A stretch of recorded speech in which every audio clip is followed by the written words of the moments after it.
오늘 말씀 성경 본문도 사실은 동일한 본문입니다. 요한복음 2장 1절부터 12절까지의 말씀 가지고 오늘 주현 1로 합니다. 저희가 지금 주현절 기간인데 성탄절이 교회력에서는 첫 번째 시작입니다. 성탄절, 그리고 그 다음에 주현절. 예수께서 주님의 수세주의를 통하여서 자신이 이 세상의 주인이심을, 주님이심을 나타내시는 사건, 주현절의 사건이 시작이 되고, 이 주현절은 예수 그리스도께서 온 세상의 죄를 대속하시기 위하여 십자가를 지시는 절기인 사순절 기간까지 진행됩니다. 이제 세보니까 오늘 이번 주일부터 사순절까지 7번의 주일입니다. 7번. 7번 동안 주현절 주일을 보내고 사순절로 들어가게 되거든요. 그래서 제가 이 주현절 기간 동안 뭘 할까? 사실 작년에는 강해를 또 하나를 하려고 했습니다. 주일 동안 강해를 하려고 했는데, 여러분 주보도 보시면은 제 앞면에 사실은 예전에는 1년 교회 로고 있었거든요. 1년 동안 교회 표어가 뭐였냐면은 뿌리 깊은 신앙, 친밀한 관계, 열매 맺는 삶이었죠.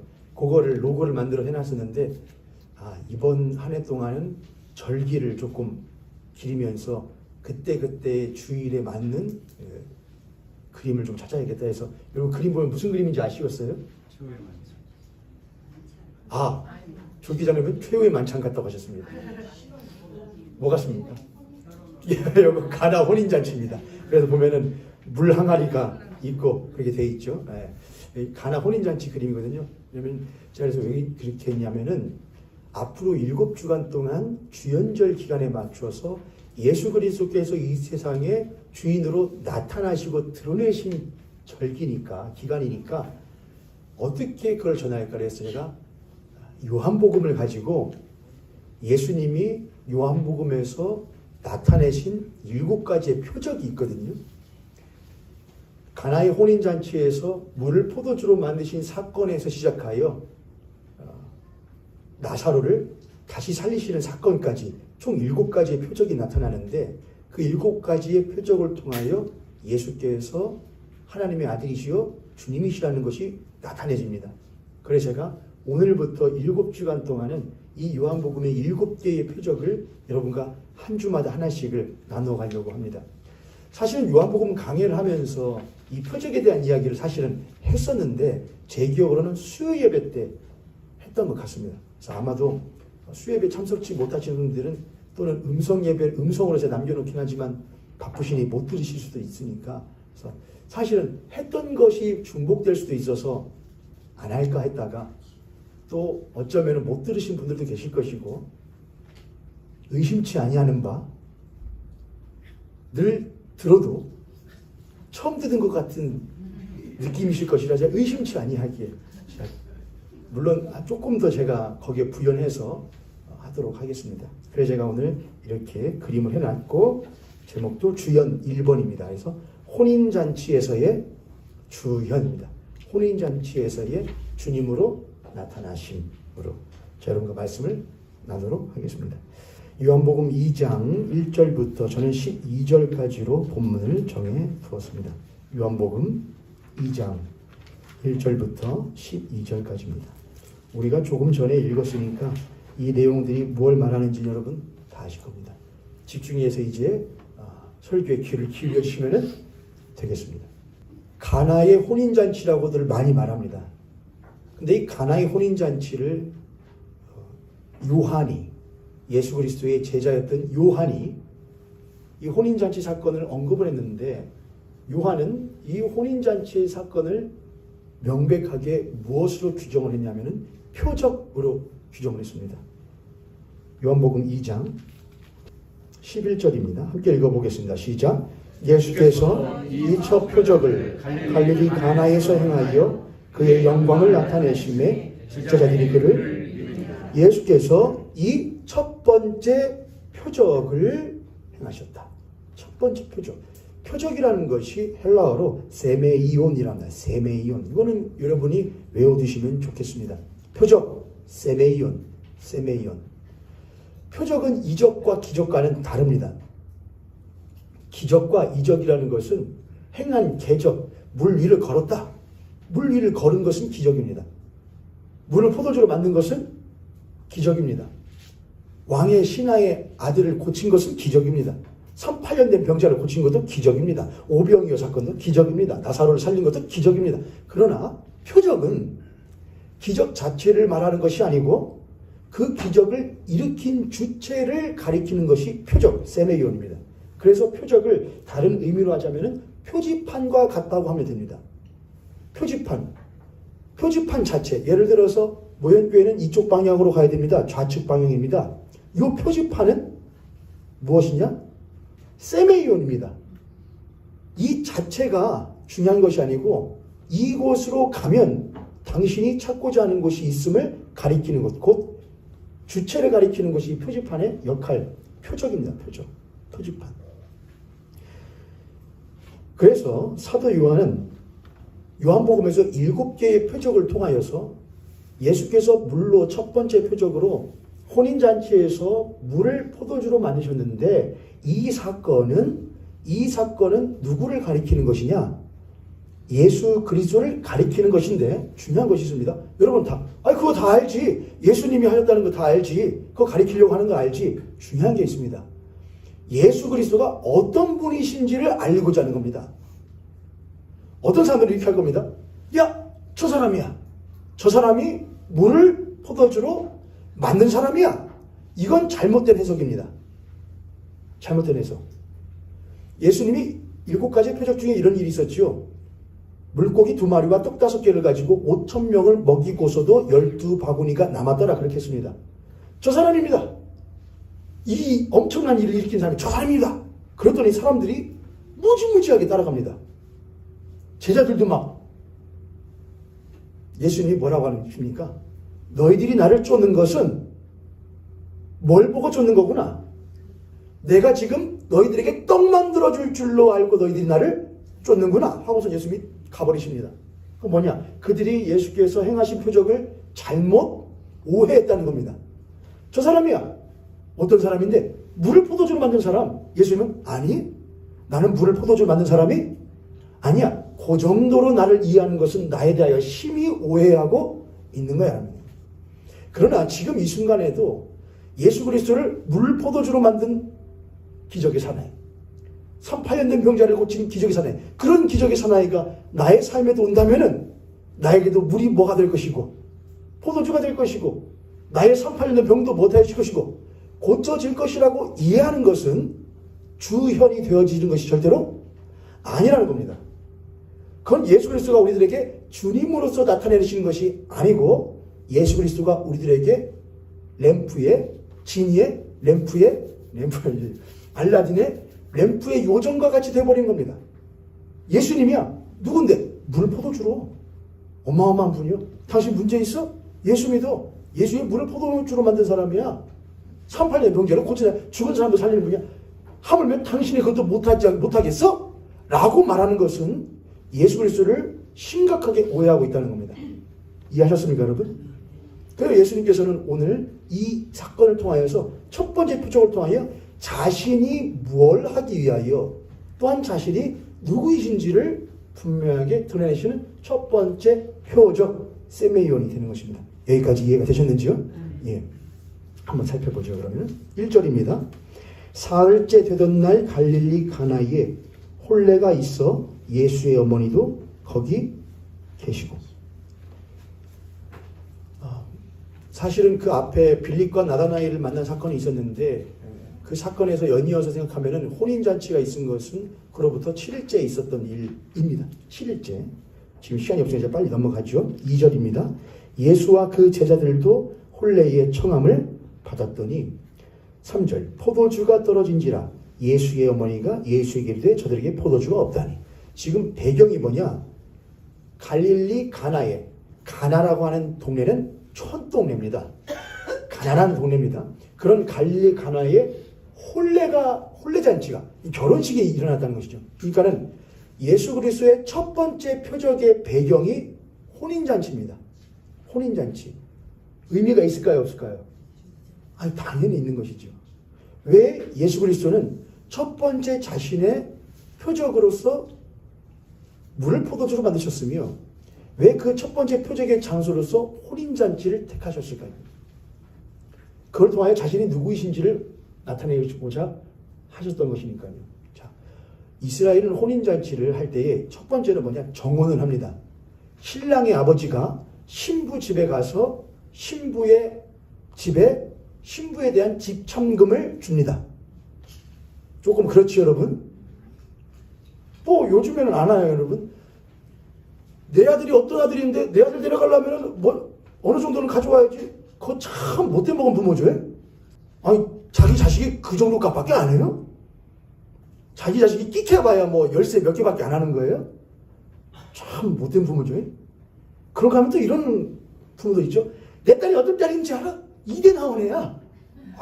내 딸 같은 애를 데려가려면 뭐는 가져야 되고 참 못난 부모죠. 자기 딸이 고작 그거밖에 안 되나 보죠. 값어치가. 저는 안 그러거든요. 내 딸은 세상 다 줘도 안 바꾸거든요. 근데 그런 딸을, 그런 아들을 고작 열쇠 몇 개 가지고 바꿔치기 하려니 세상 그런 여장수가 어디 있습니까? 참 못난 부모들입니다. 여러분들은 그런 부모님이 아니신 줄로 믿습니다. 목소리가 힘이 작은 걸 보니까 속들은 있으시구만요. 그러지 마세요 여러분. 그러지 마세요. 내 아들 귀한 것만큼 다른 사람 아들도 귀하고요. 내 딸 귀한 만큼 남의 딸도 귀합니다. 그걸 함부로 대하면은 나중에 글쎄 여기 성경에 나온 건 아니지만은 뭐 성경에 이런 말이 있습니다. 뿌린 대로 못한다. 거둡니다. 이런 속담도 있습니다. 남의 눈에 무엇하게 나면은 눈물 나면 내 눈에 뭐 난다고요. 피눈물 납니다. 하지 마세요. 여하간 지참금을 줍니다. 그리고 신부를 그렇다고 무조건 돈 주고 막 사오는 것은 아니고 예전부터 신랑 신부의 부모가 당신 아들 우리 딸내미랑 결혼시키자. 당신 딸내미 우리 아들이랑 결혼시키자. 부모 간에 먼저 뭐가 있고 약속이 되고 정혼을 하게 되는 것입니다. 그래서 지참금을 주고 합니다. 그러면은 신랑은 신부에게 가서 청혼을 합니다. 청혼을. 포도주를 한 잔 따라주면서 이것을 당신이 마시면 당신 내 뭐가 되는 겁니다.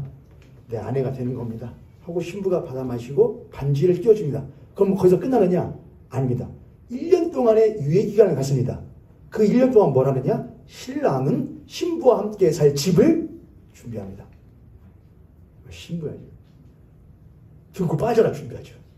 그래서 준비를 딱 합니다. 그러고 나면은 이제 드디어 뭘 하냐? 신랑과 신랑의 들러리가 이제 갑니다.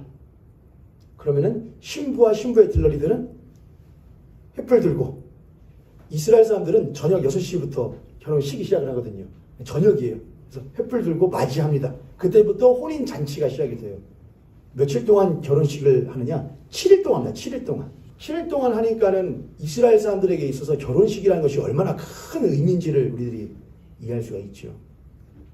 여하간 이스라엘 사람들이 그토록 혼례를 결혼이라는 것을 중요하게 여기는 것은 그들이 가지고 있는 성경에서 유래했다고 해도 우리들이 그렇게 큰 무리는 아닐 것입니다. 하나님께서도 구약 성경을 통해서 이스라엘 백성들에게 끊임없이 자신을 누구로 항상 말씀하셨고 내가 너희들의 신랑이야. 너희들은 내 뭐고 신부고 그러면서 끊임없이 그들에 대하여 내가 너희에게 무엇 들리라? 장가 들리라. 내가 너희에게 대해 장가 들리라. 우리가 그런 모습을 호세아서에서 더 많이 볼 수 있습니다. 호세아서에서 하나님께서는 늘 내가 너희에게 장가 들리라. 내가 너를 사랑하노라 라고 말하는 신랑과 같은 마음으로 자신을 표현하시는 하나님의 사랑을 늘 저버리고 저만치 다른 신랑 찾아가는 이스라엘 백성들의 모습을 호세아 선지자를 통하여 창기 고멜과의 결혼 사건 가지고 이야기를 해주십니다. 고멜이 늘 무엇하느냐? 결혼했음에도 불구하고 또다시 집을 나가고 또다시 집을 나가는 일들을 반복함에도 불구하고 하나님은 그런 호세아 선지자에게 다시 가서 데려와라. 다시 가서 데려와라. 하나님 도대체 언제까지 이렇게 합니까? 자식까지도 3명이나 낳는데도 이렇게 밖으로 다 쏴돌아다니는 이 여자를 어떻게 합니까? 라고 할 때에 하나님께서는 내가 그래도 불구하고 그렇게 고멜과 같이 나로부터 떠나는 이스라엘임에도 불구하고 내가 그런 그에게 또다시 못하리라 장가 들리라고 하는 것이 하나님의 마음이었습니다. 그리고 하나님은 드디어 말씀이 육신이 되어 사랑하는 신부를 찾아 오셨습니다. 그게 바로 예수 그리스도였습니다. 많은 이단들이 이런 것 가지고서는 많이 비유해서 하거든요. 그래서 내가 재림 예수인데 내가 뭐야? 신랑이야 신랑. 내가 재림 예수인데 그러니까 나랑 뭘 해야 돼? 나랑 결혼을 해야 뭘 받는 거야? 구원을 받는 거라는 그런 이단들이 참 많이 있죠. 대단해요. 머리가 좋은가 봐요. 그렇게 해서 많이 하는데 하나님께서 그런 비유를 쓰신 것은 하나님이 우리와 자신이 무엇이라고 하는 것을 하나가 되는 것, 그분과 내가, 예수 그리스도가 내 안에, 내가 예수 그리스도 안에 있는 그분과 내가 서로 더불어 누리는 사귐이 있는 그 관계를 갖게 되는 것, 그 형성하는 것을 매우 중요하게 여기시기 때문에 그렇습니다. 그래서 그런 것을 가장 비유할 수 있는 인간 사이의 관계가 무엇이냐? 무엇과 무엇의 관계 말고는 아내와 남편의 부부의 관계가 가장 긴밀하고 밀접한 관계임을 하나님이 빗대어서 자신을 그렇게 설명하신 것인 겁니다. 이해되셨죠, 여러분? 여러분들은 그런 이단 그런 거에 넘어가지 마셔요, 여러분. 그런 거 없습니다.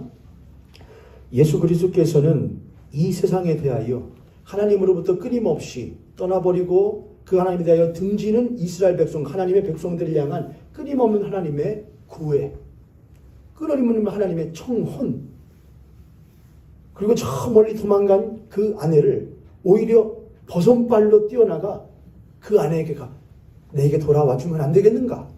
라고 한 하나님의 그 지고지순한 수뇌부의 사랑이 어쩌면 말씀이 육신해진 성육신의 사건이라고 할 수도 있겠습니다. 예수 그리스도는 그렇게 우리들에게 다시 찾아오셨죠. 그래서 예수님의 첫 번째 표적이 가나의 혼인잔치에서 일어나는 것은 예수 그리스도가 누구이심을 드러내는 것이냐? 예수 그리스도가 바로 우리의 무엇이심을, 우리의 신랑 되시는 이심을, 우리의 사랑의 대상이심을, 우리의 사랑받기에 합당하신 분이심을 나타내시는 자기의 공헌이라고 할 수 있겠습니다. 이해하셨는가요, 여러분? 물론 결혼식에서 집창금을 주고 사는 것을 대속에 빗대어서도, 또한 포도주를 주는 것도 성찬에 빗대어서도 다 설명할 수 있겠지만 그건 좀 지나가서 나중에 할 수 있으면 하도록 하지요. 3절입니다. 포도주가 떨어진지라 예수의 어머니가 예수에게 이르되 저들에게 포도주가 없다 하니 육신의 어머니인 마리아가 포도주가 없다는 것을 눈치를 챕니다. 그리고 포도주가 없다고 누구에게 말하느냐? 예수님께 말합니다. 여기서 우리가 하나 생각해야겠습니다. 여러분 같으시면은 집에 결혼식에 갔는데 포도주가 떨어졌다고 합니다. 몸수 집사님, 결혼식에 갔는데 포도주가 떨어졌다고 합니다. 임태원에게 태원아, 이 집에 포도주가 다 떨어졌단다 말하시겠습니까? 뭐 이렇게 할 수 있겠죠. 야, 포도 다 떨어졌대. 이런 걸 할 수 있겠지만, 야, 포도가 다 떨어졌단다. 네가 어떻게 좀 해봐라. 하시겠습니까? 저는 당연히 못하죠라고 하실 줄 아는데 오래 걸리시네요, 대답이. 저는 못합니다. 왜냐? 지금 여기는 7일 동안 해야 돼요. 하객들이 어마어마해요. 그런데 뭘 해요? 포도주가 떨어졌대요. 포도주는 이스라엘에 있어서 흔한 음료가 아닙니다. 비쌉니다. 비싸요. 아무나 마시는 게 아니에요. 아무 데나 마실 수 있는 것도 아니고요. 특히 갈리, 가나와 같은 동네에서는요. 그래서 뭐나 되니까, 결혼식이나 되니까 지금 먹는 잔치자리인 겁니다. 너희들 독주 마시지 말아라. 독주를 멀리해라 하는 것은 술 취함과도 연관되지만은 독주라는 것은 있는 자들의 전유물입니다. 있는 자들의 소유물이고요. 그런 의미에서 독주를 멀리하라는 의미도 있거든요. 여하간 포도주가 떨어졌다. 그것을 예수님께 굳이 말할 필요가 없습니다. 왜냐하면 예수님은 목수 출신이고요. 그 집안은 목수 가정이고요. 그러므로 재정이 거의 못하냐? 없습니다. 그러므로 예수님께 말해봐야 예수님께서는 그 포도주를 해결할 경제적인 능력이 없습니다. 그런데 왜 말했을까요? 포도주가 떨어지자 예수의 어머니가 예수에게 저 사람들에게 포도주가 없다고 합니다. 없대요. 이거 왜 말합니까? 알고 있는 겁니다. 이 사람이 내 아들 예수가 이 문제를 무엇할 수 있다고? 해결할 수 있다고 못하는 거냐? 믿는 겁니다, 지금. 그럼 이 마리아의 인식은 무엇이냐? 이 아들이 내 뱃속에 가브리엘이 수태고지를 할 때에 하나님의 아들이라 그랬고 세상을 구원할 구원자라 그랬고 그 이름을 예수라 그랬지.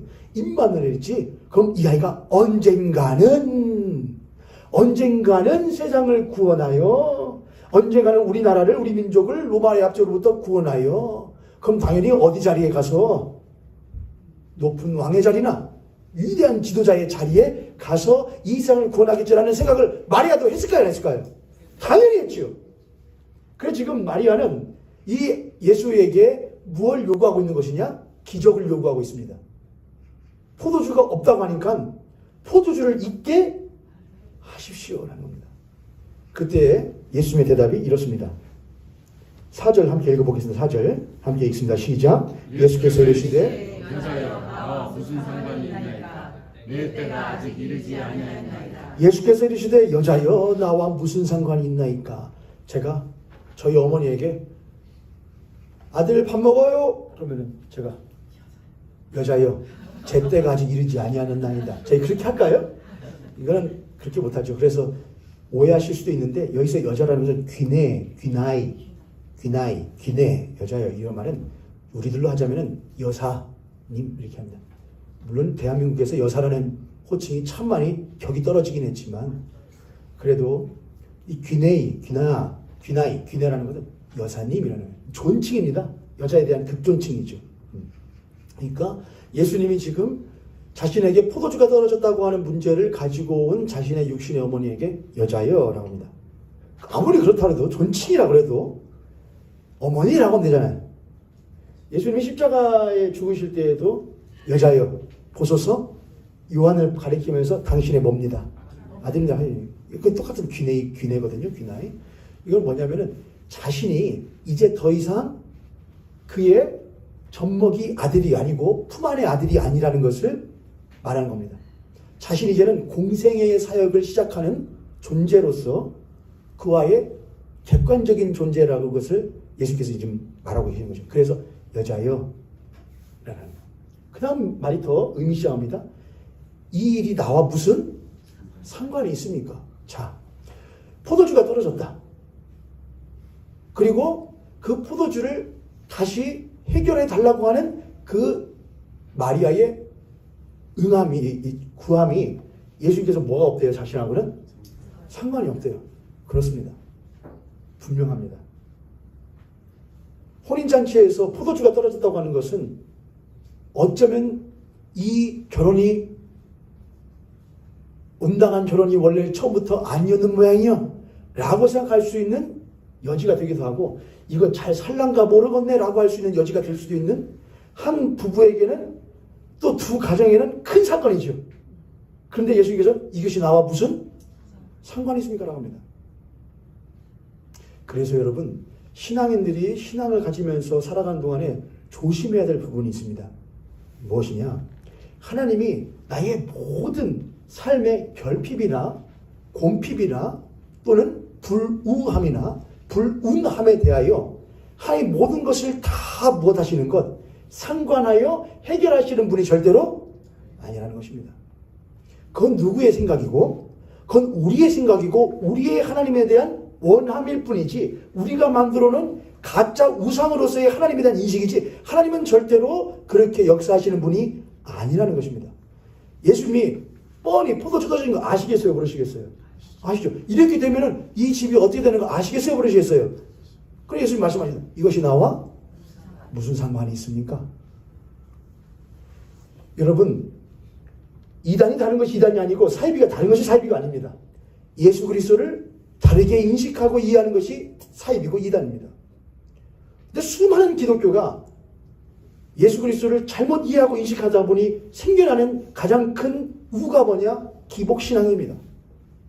예수 그리스도를 무엇으로? 자신의 복의 대상으로서 인식하는 겁니다. 나 이런 문제 있습니다. 해결해 주세요. 나 이런 거 해결해 주세요. 내가 저지른 잘못도 있죠.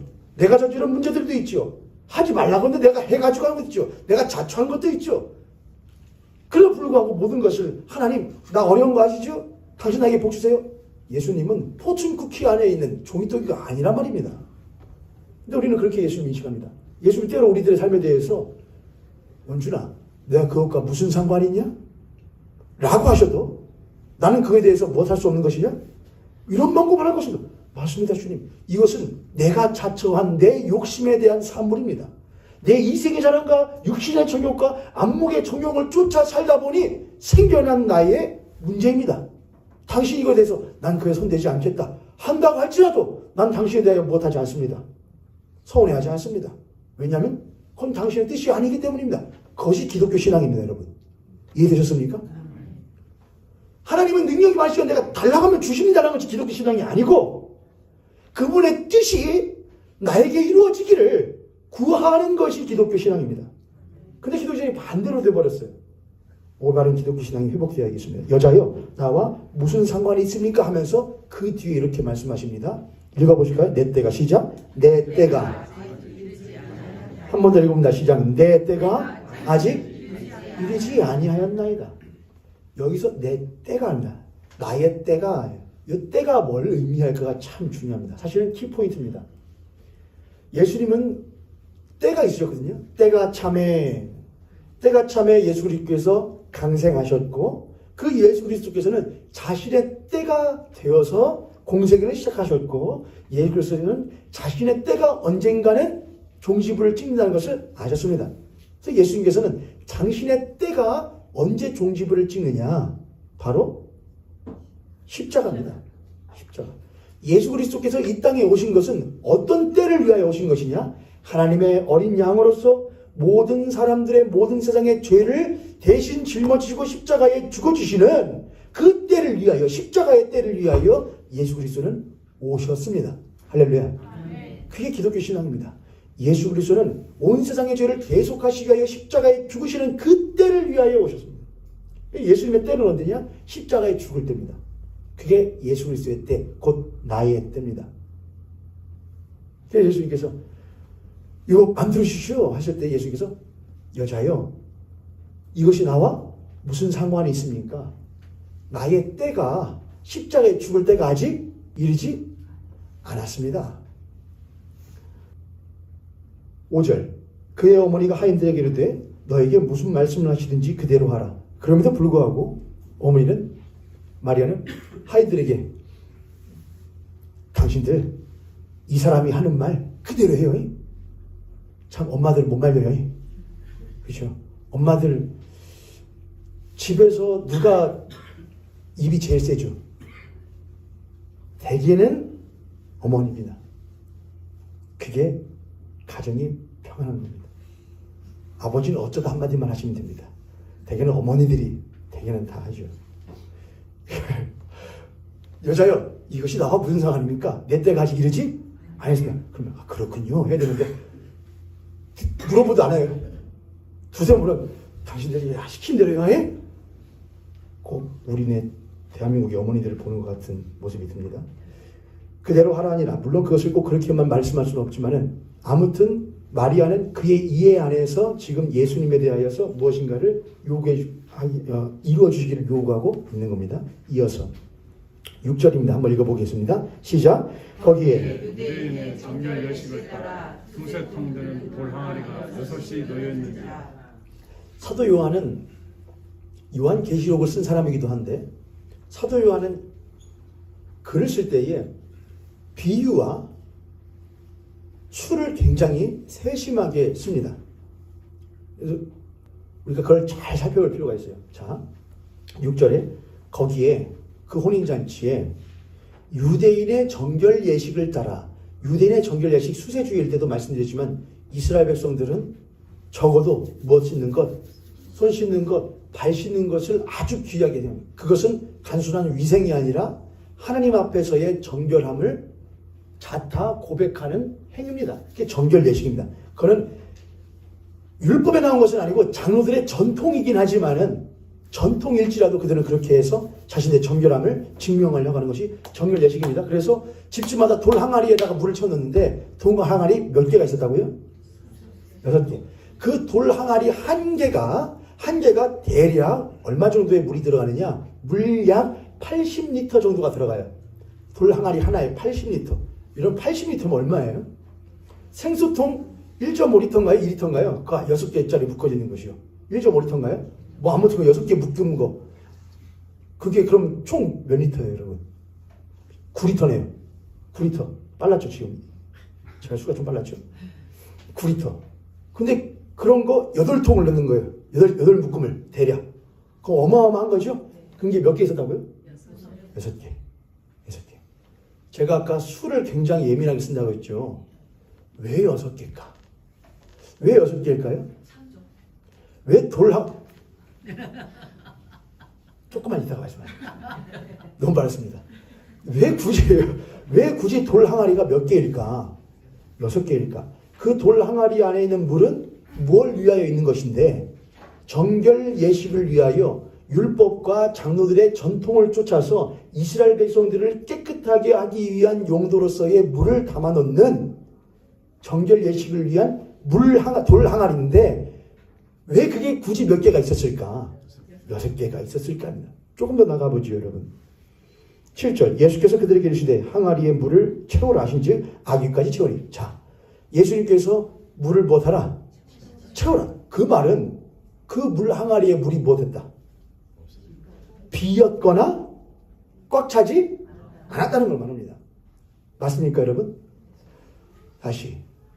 율법과 장로들의 전통을 쫓아 이스라엘 백성들을 정결하고 깨끗하게 하기 위한 용도로서의 물을 담아놓는 돌 항아리에 물이 비어 있었거나 채워져 있지 않았다. 그래서 예수님은 그곳에 뭘 채우라고 명하셨다? 포도주를 채우라고 그랬나요? 물을 채우라고 그랬습니다. 물을. 자, 여기서 물이라는 것은 무엇을 의미하는 것이냐? 율법을 의미합니다. 율법이에요. 예수님이 율법을 무시하셨나요? 아니었거든요. 예수님은 자신을 뭐라냐? 내가 율법을 무엇하러 왔노라? 완성하기 위하여 오셨네. 그래서 구약은 필요 없어가 아닙니다. 구약은 중요해. 그러나 신약의 예수 그리스도를 통하여 구약이 이루어지는 거야 입니다. 그래서 우리들이 구약에 있는 어떤 행위들이나 정결한 의복의 행위들을 다 하진 않지만 그 본질적인 것들은 우리들이 못하느냐? 추구합니다. 다만 누구를 통하여? 예수 그리스도를 통하여 그것을 이루고자 하는 것이 기독교인들의 신앙이죠.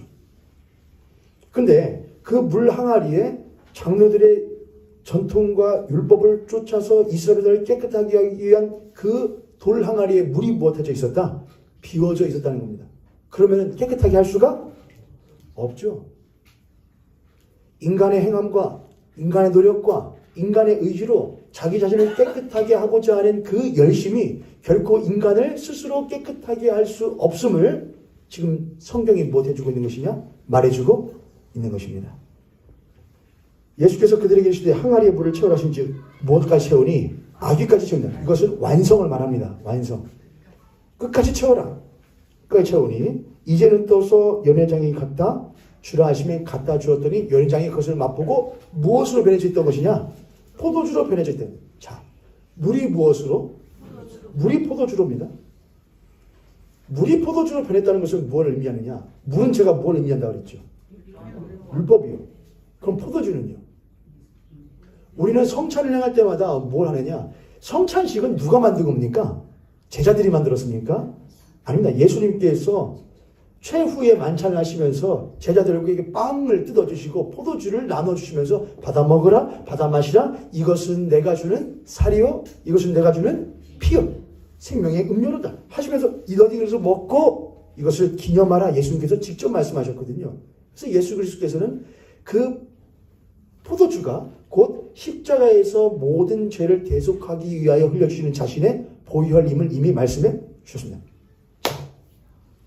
혼인잔치입니다. 혼인은 거룩하신 하나님이 신랑이 되시어서 죄 가운데 있는 자신의 신부를 못하기 위하여 다시금 자신의 품에 안으시기 위하여 그렇게 하나님과 우리가 하나 되기 위하여 처음으로 제정하신 것이 바로 혼인이었습니다. 구약성경은 끊임없이 그런 말했고 그러나 이루어지지 않았던 그 폭폭한 역사를 되짚어서 드디어 말씀이 곧 하나님이 태초부터 계신 그 생명의 말씀이 육신이 되어 우리 가운데 거하시어서 그 혼인잔치에서 첫 번째 표적을 나타내십니다. 자신이 누구인지를 나타내 주시기 위하여. 그리고서는 딱 혼인잔치입니다. 그때 혼인잔치에 무슨 사건이 있었느냐? 포도주가 없습니다. 포도주가. 그래서 뭘 해야 되냐? 돌 항아리에다가 뭘 채워라? 물을 채워라.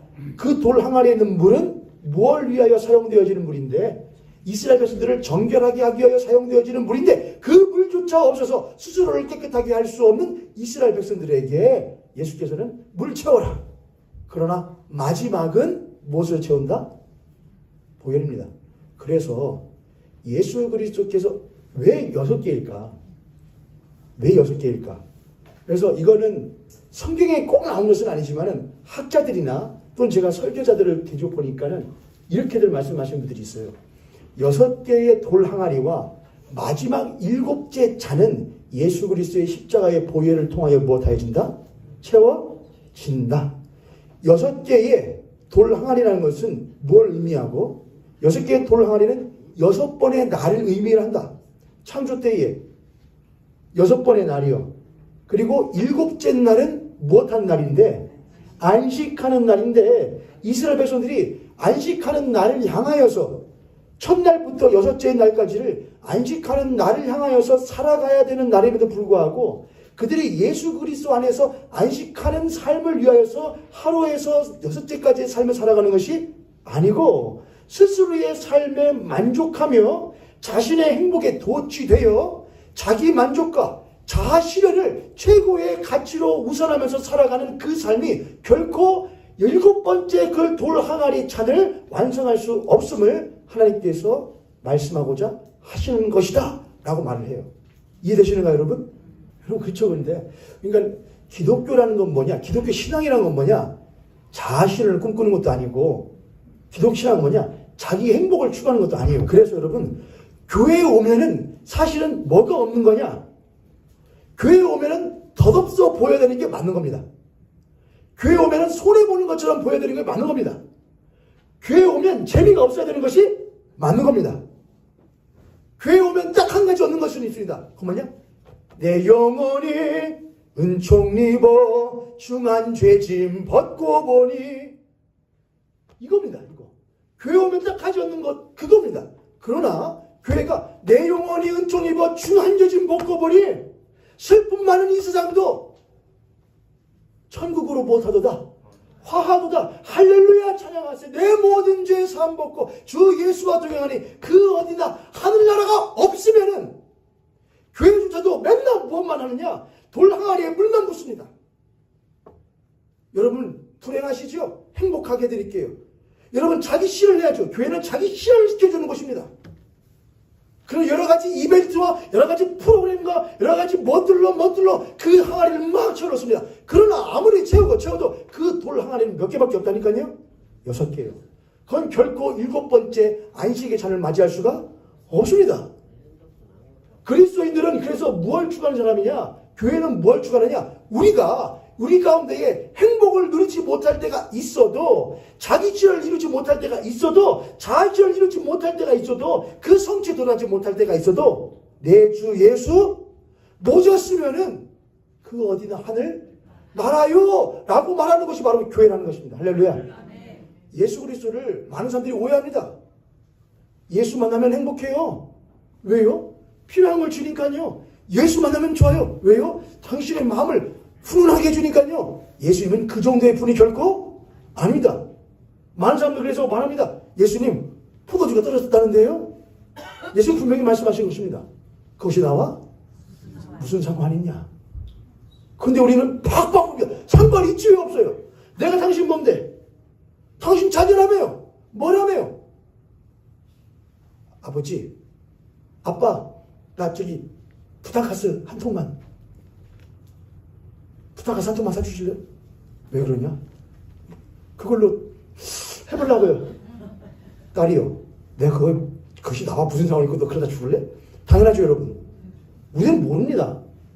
우리들의 삶에 필요하다고 하는 것이 정말로 우리들의 삶에 필요한 것인지, 내가 원하는 자아 실현하는 것이 정말로 내 자아 실현이 되는 것인지, 내가 좋아하는 그 행복이 정말로 진정한 행복인지 우리는 알지 못하고 그저 사람들이 그렇다고 하니까 나도 그렇다고 생각하고 못하고 따라가는 것이고, 그저 내 오감이, 그저 내 얄팍한 내 마음이 그의 희낙낙하니 그걸 쫓아가는 것일 뿐이지 그것이 정말로 하나님의 뜻인지 아닌지는 알아요? 몰라요? 모릅니다. 우리는 모르는 상태에서 하나님께 구합니다. 포도주 떨어졌습니다. 채워주세요. 그때 하나님은 우리들에게 그것이 나와 무슨 상관이 있는가? 우기지 마십시오. 당신 그거 위해서 오신 분 아니에요? 아니요. 그분은 그걸 위하여 오신 분이 아닙니다. 그래서 그분은 표적을 통하여 보여줍니다. 나는 너희들에게 내 십자가에서 흘려줄 보혈, 대속의 보혈을 흘려주어 너희들 하여금 죄로부터 자유케 되어지고 너의 영혼이 은총, 나의 십자가의 은총을 입어서 거룩하게 되어 참으로 하나님에서 안식을 얻게 하기 위하여 내가 이 땅에 못한 것이다. 온 것이다. 라고 말씀하십니다. 여러분이 만약 포도주 채워주시는 예수 그리스도를 원하신다면 여러분은 주현을 맞이하실 수가 없습니다. 그분은 주님이 아닙니다. 그분은 주인 주자가 아니고 술 주자가 될 가능성이 큽니다. 그럼 여러분은 예수를 믿는 것이 아니고 예수라고 하는 가짜 우상에게 취하여 살게 됩니다. 정신없이 삽니다. 미친 듯이 구할 겁니다. 그러나 예수는 만나지 못할 겁니다. 왜냐하면 예수님이 그런 곳에 계시지 않기 때문에 그렇습니다. 주현절입니다. 정말로 예수 그리스도를 만나기를 원하십니까? 그럼 예수 그리스도가 누구이신지를 분명하게 아십시오. 예수 그리스도는 우리들에게 우리와 같은 죄인에게 장가 드시는 우리와 같은 죄인과 함께 있기를 원하시는 거룩하신 하나님이시며 그러면 우리들이 결코 얻을 수 없는 죄로부터의 자유함과 우리의 거듭남을 자신의 십자가의 보혈을 통하여 허락하여 주시는 거룩한 대속의 주님이심을 여러분 믿으시기 바랍니다. 그런 자들만이 뭘 할 수 있냐. 8절 이제는 떠서 연회장에 갖다 주라 하심에 갖다 주었더니 9절 함께 읽어봅니다. 시작. 연회장은 물로 된 포도주를 맛보고도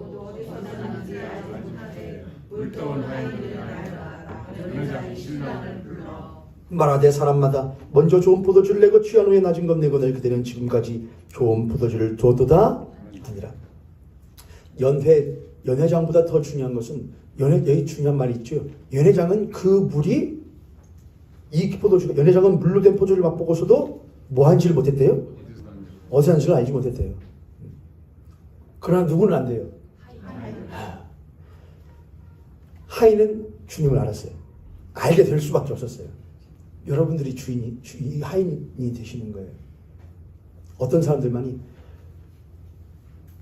방황하고 헤매이며 정처 없어 애처로운 몸 무거운 짐 등에 지고 쉴 곳 없어 애처로운 몸 돌 항아리 나름대로 채워보겠다고 나도 남한테 무시받지 않고 나도 남 앞에서 꽤나 괜찮은 사람으로 자아실현하고 한번 해보겠다고 돌 항아리 열심히 채워보지만 결국에는 결코 아기까지 채워지지 않은 그 정결의 돌 항아리. 그런데 누가 채우라고 하니까 주님 채우라고 하셔서 순종하여 채웠더니 그 채워진 것이 그저 물이 아니고 무엇으로 변화해진 것을 나를 처음으로 안식하게 할 포도주로 변해볼 눈뜨고 봐버린 그 하인들. 그게 바로 우리입니다. 우리. 여러분 주님이 말씀하셔요. 사랑하는 자녀들아 너희들의 삶에 뭘 채워라. 물을 채워라. 채워도 안 되는데요. 채워라. 저쪽에다가 금을 던져봐라. 던져도 안 되는데요. 던져라. 던졌습니다. 변했네. 이야 이런 것도 할 줄 알아요? 아니고 당신이 나는 물을 채웠는데 당신은 내가 원했던 내가 생각했던 물보다 훨씬 더 귀한 것으로 나에게 주시는 구원을 주시는 하나님이신 줄 내가 믿습니다. 어떤 사람들은 교회 와도 분명히 말씀드리지만 교회 와도 교회 다녀도 수십 년을 다녀도 가짜 예수 믿고 다닙니다. 어디서 마시긴 마시는데 이 물이 어디서 왔는지를 알지 못하는 사람들이 수도 없습니다. 그러나 누구를 알아야 되느냐? 여러분은 아셔야 됩니다. 난 이 물이 어디서 나는지 알아. 내가 마시는 이 포도주가 어디서 나는지 알아. 예수 그리스도 나와 같은 죄인을 고난하시기 위해 십자가에 주신 거룩한 보임을 나는 믿어. 혹 우리의 삶에 결핍이 있다고 하더라도 혹 우리의 삶에 깨어짐이 있다고 할지라도 우리는 예수 그리스도의 뜻이 우리들의 삶에 이루어지기를 간절히 구하며 그를 인하여 내가 드러나는 것이 아니라 주님이 나의 삶에 드러나시는 사건이 있기를, 주현이 되어지기를 구하는 것이 참된 그리스도인들의 주현을 맞이하며 살아가야 되는 신앙의 삶인 줄로 믿습니다. 아멘.